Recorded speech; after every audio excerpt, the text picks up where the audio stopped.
අපිට තියෙනවා ආරක්ෂක පලිහක්. ඒක තමයි බ්‍රහස්පති කියලා කියන්නේ.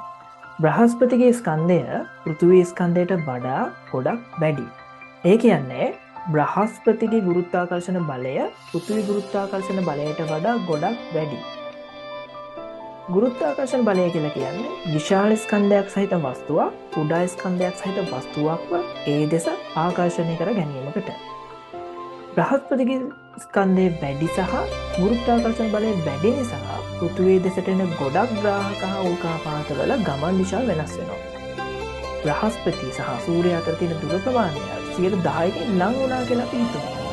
එහෙම වුණොත් බ්‍රහස්පති මගින් ආරක්ෂා වන එකම ග්‍රහ ලෝකය සිකුරු බවට පත් වෙනවා. මේ දුර ප්‍රමාණය 10%කින් වැඩි වුණා නම් එහෙම බ්‍රහස්පතිගෙන් ආරක්ෂා වෙන්නේ අඟහරු. එතකොට මේ සියලුම සාධක ගලපලා තමයි අපි කියන්නේ ජීවීන්ට ජීවත් වෙන්න පුළුවන් සුදුසුම තැන පෘථිවිය කියලා.